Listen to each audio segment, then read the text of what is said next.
संजीवनी में हम पूरे हफ्ते आपकी सेहत से जुड़ी किसी न किसी समस्या की चर्चा करते हैं और आपको देते हैं उसका आयुर्वेदिक समाधान। संजीवनी में आज हम भारतीय थाली के एक ऐसे अहम हिस्से की बात करेंगे जो प्रोटीन और विटामिन की खान है और साथ ही हमारे सेहत के लिए बहुत जरूरी है। हम बात कर रहे हैं दालों की।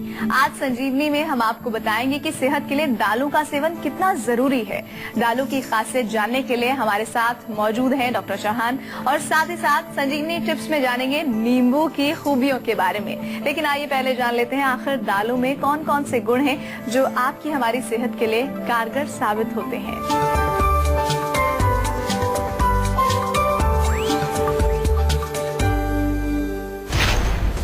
दिल की बीमारी से चाहते हैं बचना, पेट की परेशानी से चाहते हैं छुटकारा, कमजोरी से पाना चाहते हैं निजात, मोटापे से पाना चाहते हैं मुक्ति, कोलेस्ट्रॉल करना चाहते हैं कंट्रोल, तो दाल खाइए हर रोज।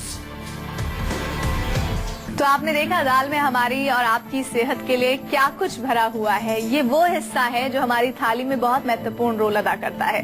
तो डॉक्टर साहब हमें ये बताइए कि हम ये तो समझ ही रहे हैं कि आज के दौर में फास्ट फूड का जो प्रचलन चल रहा है उस पर हम बात करेंगे कि दाल कैसे हमारी थाली से गायब हो रही है। लेकिन फिर भी आप शुरुआत कीजिए कि दाल की खासियतें क्या होती है। देखिए, दाल हमारे यहाँ तो भारत में तो बहुत एक अहम है। जैसा आपने कहा कि मेन हमारा एक भोजन है और दाल रोटी खाओ प्रभु के गुण गाओ, ये बहुत दिनों से हम सुनते भी आ रहे हैं। क्योंकि दाल और रोटी दोनों अगर हों तो दाल में काफी सारा पोषण है, उसी से काम आपका चल जाता है। खास तौर पर हमारे शरीर की वृद्धि के लिए, हमारे शरीर की जो क्रियाएं चलती हैं उनके लिए प्रोटीन की बहुत आवश्यकता होती है। तो हमारे यहाँ दालें कई प्रकार की हैं और उन दालों में जो है प्रोटीन की मात्रा बहुत अधिक पाई जाती है। साथ में जो है उसमें कई ऐसे पोषक तत्व हैं जो हमारे शरीर में धातु वर्धन करते हैं। फाइबर की मात्रा इसमें होती है तो पेट के लिए भी बहुत अच्छी है।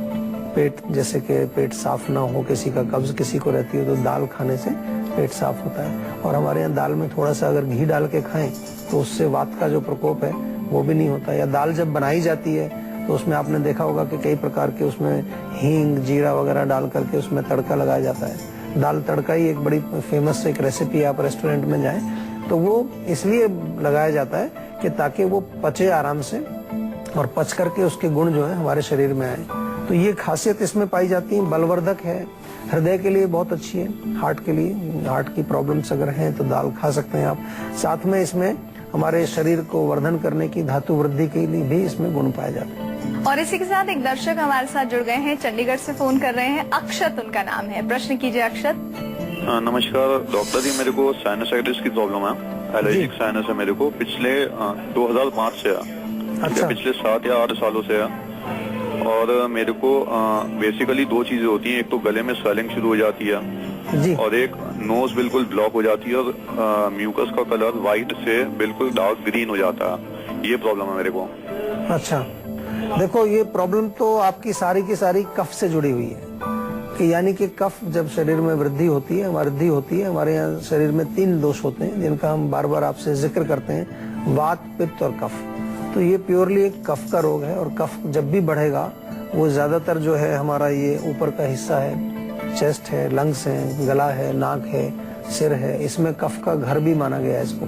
यहीं पर कफ जो है मुख्य रूप से रहता है। तो कफ की वृद्धि जब होती है तो क्यों होती है, उसके कारण मुख्य रूप से होते हैं या तो आपको भोजन में कफवर्धक चीजें आप ज्यादा खाते हैं, दूध से बनी चीजें, दही है, मलाई है, मक्खन है, पनीर है, ऐसी चीजों का सेवन अगर आप ज्यादा करते हैं, या फिर जो है मिठाई बहुत ज्यादा खाते हैं, या आपका लाइफस्टाइल सेडेंटरी है यानी कि आप खाना बहुत हैवी नहीं खाते लेकिन आप एक्सरसाइज नहीं करते हैं, दिन भर बैठे रहते हैं, कोल्ड चीजें अगर लें, बहुत ज्यादा ठंडा पानी पिए, बर्फ डाल करके आप कोई चीज लें, ठंडा जूस पिए आप या ठंडा दूध पिए, उससे आपको कफ बढ़ेगा।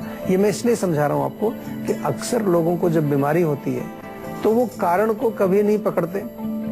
हमेशा वो सोचते हैं कुछ मुझे ऐसा रामबाण कुछ नुस्खा मिल जाए कि मेरा रोग ठीक हो जाए। लेकिन जो हम अपना कारण जो मूल देखते हैं, हम जो बताते हैं आपको कि आपके भोजन में क्या हो सकता है, आपके लाइफस्टाइल में क्या हो सकता है, उसको जब तक हम नहीं रोकेंगे तब तक हमें पूरा उसका लाभ नहीं मिलेगा, तब तक हम रोग को पूर्ण रूप से जड़ से नष्ट नहीं कर पाते। अब ये तो भोजन अगर हम इसको रोकेंगे तो आधा काम इसी से हो जाएगा, आपका कफ और ज्यादा नहीं बनेगा। इसके पश्चात दूसरा काम क्या है कि कफ जो बढ़ा हुआ है उसको कैसे कम किया जाए। तो उसके लिए सबसे बड़ी सिंपल सी चीज आपके घर में सौंठ होती है। सौंठ का चूर्ण आप 1-1 चम्मच सुबह शाम शहद में मिला के चाटिए, बहुत फायदा करेगा आपको। या साथ में गुनगुना पानी भी आप ले सकते हैं, या गुनगुने पानी के साथ भी आप इसको ले सकते हैं। तो ये सेवन करिए। और जो आपके कॉम्प्लिकेशंस आपने बताए कि जो कभी हरे रंग का कभी पीले रंग का वो कफ निकलता है, तो उसके लिए थोड़ा सा मैं निवेदन करूंगा आपसे कि आयुर्वेदिक औषधि जरूर लें। आयुर्वेद में ऐसे रोगों का बहुत अच्छा उपचार उपलब्ध है। डॉक्टर से परामर्श जब आप करेंगे तो आपका जो है पूर्ण रूप से इसका इलाज भी होगा, और इसके लिए औषधियां बड़ी अच्छी हैं। 4-6 महीने दवाई रेगुलर खाने से आपका रोग बिल्कुल ठीक हो जाए। हम आज दालों के बारे में बात कर रहे हैं। डॉक्टर साहब से आगे भी चर्चा को बढ़ाएंगे, लेकिन एक सवाल मैं आपसे करना चाहती हूँ। क्या आपने ये महसूस किया है कि फास्ट फूड के बढ़ते प्रचलन से आज दाल आपकी हमारी जो भोजन की थाली है उससे क्यों गायब होती जा रही है? दाल ना खाने से सेहत से जुड़ी किन किन परेशानियों का आपको सामना करना पड़ सकता है? आखिर क्यों जरूरी है हमारी सेहत के लिए दाल? शायद आपको बहुत अच्छे से नहीं पता होगा। आइए जानते हैं डॉक्टर साहब से। डॉक्टर साहब, क्यों जरूरी है किसी भी व्यक्ति के लिए दाल का सेवन करना? देखिए, न्यूट्रिशन जैसा मैंने कहा, पोषण बहुत इम्पोर्टेंट है। और जैसा आजकल देखा जाता है, आजकल मैंने बहुत लोगों को देखा है, खास तौर पर जो हमारे बच्चे हैं, जो युवा वर्ग के लोग हैं, उनमें खाने का एक ट्रेंड पूरा बदल गया है। ब्रेकफास्ट में उनको कुछ ब्रेड चाहिए, कोई टोस्ट चाहिए, सैंडविच बड़ी पॉपुलर हो गई हैं, या फिर जो है नूडल्स वगैरह बहुत आ गए हैं, पिज्जा बर्गर ये तो बड़े कॉमन हो गए हैं। तो अब एक ऐसा ट्रेंड मैं देख रहा हूँ कि जो हमारे मूल रूप से जो भोजन थे, जो हमारे जो ओरिजिनल जो हमारे खाद्य पदार्थ थे जो हम खाया करते थे, वो उनमें रुचि नहीं रही है। बच्चों की भी रुचि नहीं रहती। अगर आप उनको एक तरफ दाल रख के दें और दूसरी तरफ नूडल्स दें या कोई सैंडविच दें, तो वो उसको ज्यादा प्रेफर करते हैं। ऐसी शिकायतें लेके पेरेंट्स भी हमारे पास आते हैं, और हम भी देखते हैं कि आजकल इस तरह का ट्रेंड है। तो इससे दिक्कतें बहुत आती हैं, और हम देखते भी बहुत सारे हम पेशेंट्स में यही पाते हैं, क्योंकि वो पोषण पूरा नहीं मिल रहा है उनको, तो इसलिए वो कमजोर रह जाते हैं। अगर आप विदेशों में जाएं तो विदेशों में हम दूसरा ट्रेंड देखते हैं। वहां पर लोग चलो इस प्रकार का भोजन अगर खाते हैं, लेकिन प्रोटीन की मात्रा वो काफी ज्यादा उनको मिल जाती है, क्योंकि वहां पर नॉन वेज लोग बहुत सेवन करते हैं, तो उससे उनको प्रोटीन मिल जाता है। यहाँ पर हमारा देश जो है मुख्य रूप से हम शाकाहारी हैं, वेजिटेरियन लोग हैं अधिकतर, और यहाँ पर नॉन वेज भी जो लोग खाते हैं तो उनका कोई ऐसा प्रचलन नहीं है, कभी कभार खाते हैं। तो इसलिए अगर उनको दाल नहीं मिलेगी तो प्रोटीन नहीं मिलेगा, और प्रोटीन नहीं मिलेगा तो ग्रोथ नहीं होगी। बहुत सारे बच्चे मैं देखता हूँ स्कूल के, वो इतने कमजोर होते हैं, एनीमिया उनको हो जाता है, खून की कमी हो जाती है। कभी कभार स्कूल वो चलते फिरते चक्कर खा के गिर जाते हैं, स्कूल की प्रेयर हो रही है वहीं चक्कर खा के गिर जाते हैं। तो ये सब कमी इसलिए है क्योंकि हमने अपने भोजन में से दाल को निकाला है। मांसपेशियों की कमजोरी होना, या किसी प्रकार से पेट संबंधित कोई रोग होना, हृदय की रोग होना, ये सब जो है दाल की कमी से हो सकता है। धातु दौर्बल्य, मैंने पहले भी कहा कि धातु वर्धन है, धातुओं की कमी होना, शरीर में वीकनेस महसूस करना, कमजोरी महसूस करना, तो ये सब दाल की वजह से होता है। दाल अगर आप नहीं खाएंगे प्रॉपरली तो आपको पूरा पोषण शरीर में नहीं मिलेगा। इसी के साथ एक और दर्शक हमारे साथ जुड़ रही हैं, उनका नाम रीमा है। रीमा, बताइए क्या समस्या है आपकी? नमस्कार डॉक्टर साहब। नमस्कार।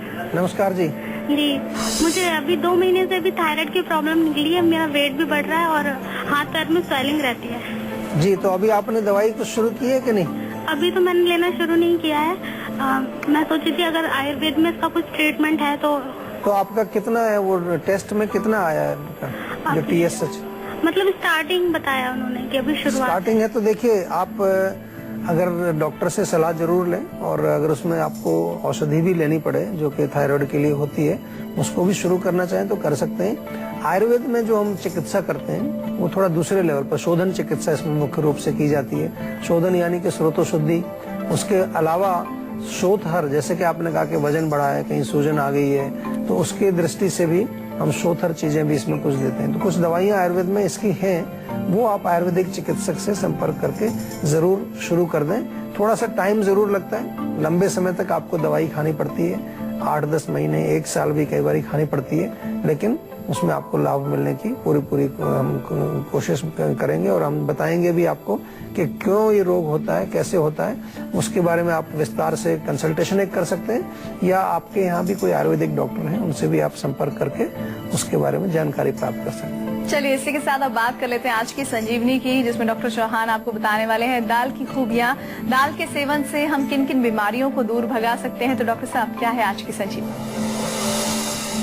देखिए, जो लोग वजन से परेशान हैं, मोटे हैं और खास तौर पर वो अपने पेट को हमेशा मेंटेन रखना चाहते हैं, उनके लिए मूंग की दाल के स्प्राउट्स बनाएं, बहुत अच्छा रहता है। मूंग की दाल को अंकुरित कर लें और उसमें आप जब खाएं उसको ऐसे भी डायरेक्टली भी खा सकते हैं या उसको हल्का सा थोड़ा सा भाप लगा लें, स्टीम कर लें। चाहे तो उसमें थोड़ा खीरा टमाटर वगैरह डाल करके, प्याज थोड़ा सा काट करके, थोड़ा टेस्टी भी बन जाता है। जीरा वगैरह डाल के उसको हल्का सा आप फ्राई कर लीजिए, तेल वगैरह उसमें ज्यादा मत डालिए। बहुत बढ़िया टेस्टी, पोषण भी उसमें है और स्वाद भी है और आपको वजन भी नहीं बढ़ाएगा, बहुत अच्छा काम करता है। इसी प्रकार से अगर कोलेस्ट्रॉल की प्रॉब्लम आपको है, बहुत लोगों को कोलेस्ट्रॉल की प्रॉब्लम होती है, तो वो मूंग की दाल की खिचड़ी बनाएं, वो सेवन करें ज्यादा से ज्यादा। और खिचड़ी का मतलब क्या है, यहाँ पर आपको 4 हिस्सा दाल लेना है, मूंग की दाल, और 1 हिस्सा चावल।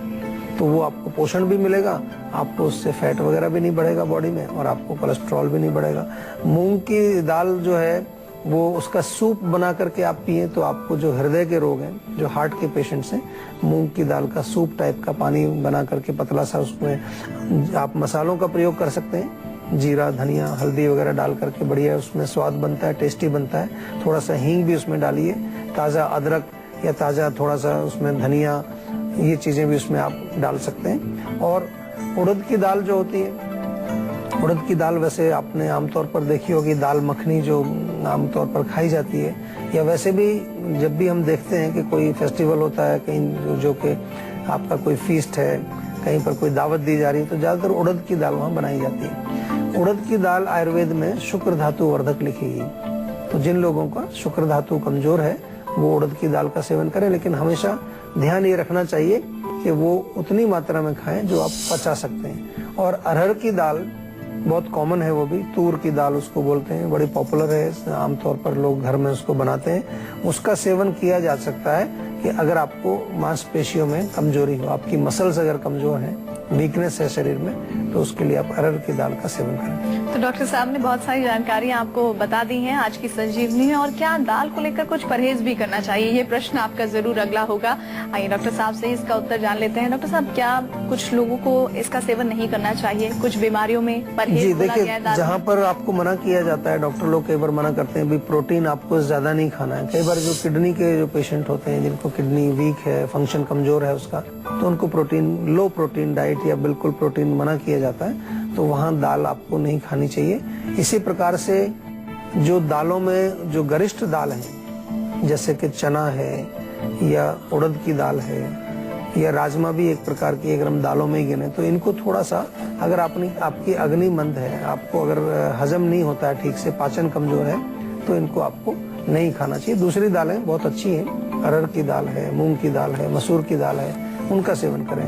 हमारे यहाँ भारत में दालें कई प्रकार की हैं और अच्छा उनका जो है प्रचलन है, तो वो आप दूसरी दालें सेवन करें जो आराम से पच जाए। अब बिना वक्त गवाए संजीवनी टिप्स में डॉक्टर साहब से जानते हैं नींबू के औषधीय गुण।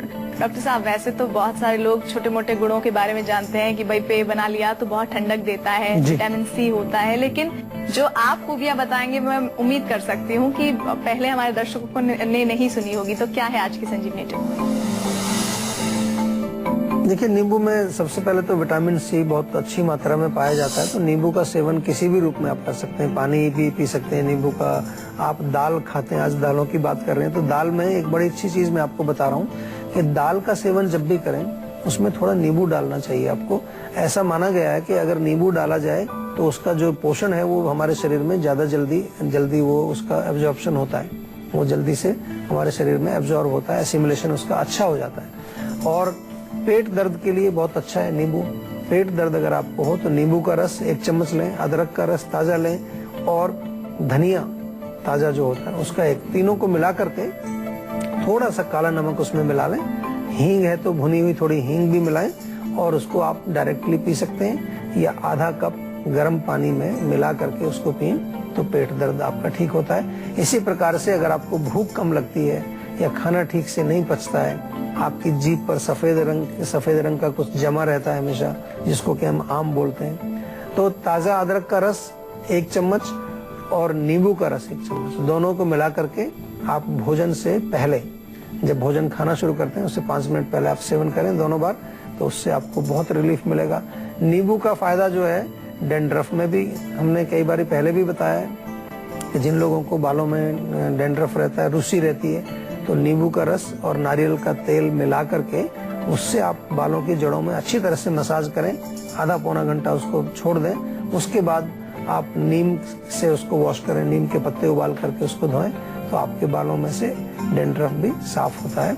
और नींबू का एक और बहुत कॉमन सा प्रयोग जो आम तौर पर किया जाता है वो ये है कि अगर आपको झाइयाँ हैं या पिगमेंटेशन है चेहरे पर, तो नींबू को काट करके थोड़ा उस पर आप रगड़ें, फिर उसको गर्म पानी से वॉश करें, उसके पश्चात आप जो है बेसन और हल्दी का एक लेप उसके ऊपर लगाएं, तो उससे आपको बहुत लाभ मिलेगा, क्योंकि उसके अंदर एसिड होता है, साइट्रिक एसिड उसमें पाया जाता है, तो वो त्वचा के अंदर प्रवेश करके वहां से टॉक्सिन्स को बाहर निकालता है। और अगर आपको कब्ज रहती है, कॉन्स्टिपेशन आपको बड़ी भयंकर बनी हुई है, आपको पेट साफ नहीं होता है, तो उसके लिए गुनगुने पानी में नींबू निचोड़ करके थोड़ा सा नमक डाल के आप उसको दिन में 2-3 बार ऐसे पिए, तो उससे आपको पाचन भी अच्छा होगा, पेट भी साफ रहेगा और आपका वेट लॉस भी होता है।